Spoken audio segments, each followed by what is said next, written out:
The joke landed like a slap. "You're too ugly for me." My wife laughed, brushing past me in the kitchen, her perfume sharp and unfamiliar. "Relax. I'm kidding." The word ugly echoed longer than it should have. I watched her walk away, barefoot on tile, humming under her breath, phone already glowing in her hand. She didn't look back. I stood there with a coffee mug burning my palm, wondering why my chest felt like it had dropped through the floor. We'd been married 8 years, long enough to know each other's rhythms, long enough to know which jokes were safe and which ones left bruises. This one lingered. She hadn't laughed with me. She'd laughed at me, eyes already elsewhere, attention split like she couldn't wait to escape the room. That night, I lay awake listening to her breathe, or pretend to. She turned away when I shifted closer, her body tense, defensive, like a door quietly locked. I told myself I was being sensitive. Marriage does that. It teaches you to explain things away for survival. The next morning, I found the receipt. It was crumpled in the pocket of her coat, the one she wore just to grab groceries. A hotel bar, 2 cocktails, paid at 11:47 p.m. The night. She said she'd stayed late helping her sister. My stomach tightened, but my brain rushed in to cushion the blow. Could have been a work thing. Could have been anyone. I put the receipt back. Guilt burned hotter than suspicion. I hated the version of myself that was suddenly alert, hunting for cracks. But the cracks kept finding me. Her phone never left her side anymore, not even in the shower. She'd started smiling at nothing. Quick, secret smiles she swallowed the moment I entered the room. When I asked about her day, answers came clipped, rehearsed. She stopped asking about mine altogether. Still, I stayed quiet. I remembered the woman who once cried when she thought she'd hurt me, the one who traced circles on my arm at night and said, "We're a team, you and me."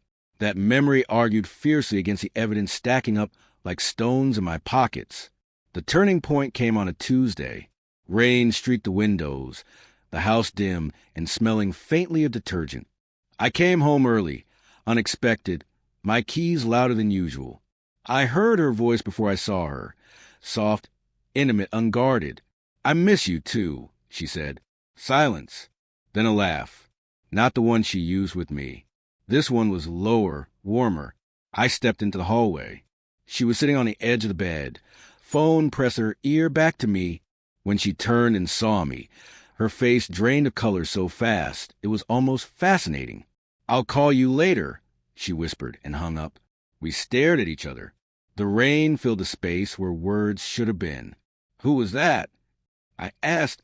She swallowed. "A friend." The lie sat between us, fragile and obvious. I nodded anyway. "Okay."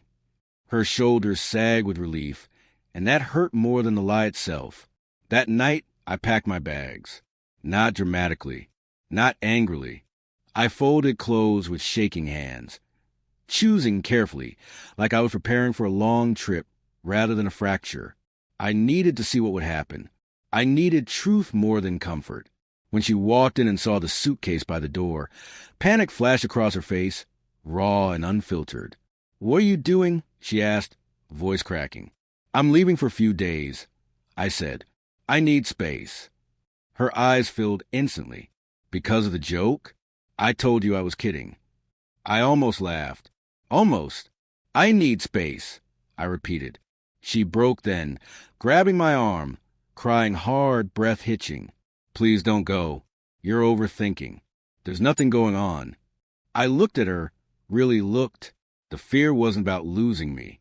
It was about losing control of the story. I left anyway. 2 days later, she showed up at my brother's place unannounced.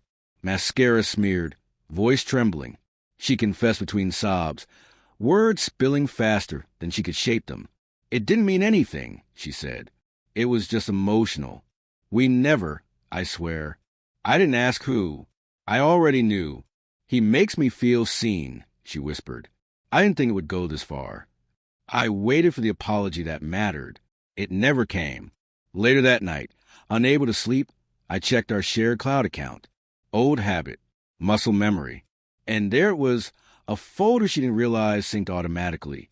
Photos, messages, hotel rooms, hands intertwined, smiles I hadn't seen in months, and a video, short, shaky, her laughing, breathless, looking straight into the camera. "You're so much better than him," she said softly. "He doesn't even see me anymore." The room went silent. Something inside me collapsed, quietly and completely. The next morning, I returned home, not to reconcile, but to finish packing. She stood in the doorway, eyes swollen, hope flickering when she saw me. "I told him it's over," she said quickly. "I choose you." I met her gaze, steady now, calm in a way that surprised us both. "No," I said, "you chose yourself. And that's fine, but I'm choosing me too." She shook her head, desperate. "Please. I panicked when you left. I didn't mean any of it." I lifted the suitcase. "You meant enough." As I walked out, she whispered the words that finally told me everything. "I thought you'd never leave." Outside, the air was cold and clean. My hand still shook, my heart still hurt. But beneath it all was something new. Clarity, not freedom, not peace, but the first honest breath I'd taken in a long time. The joke hadn't been a joke at all. It had been a warning.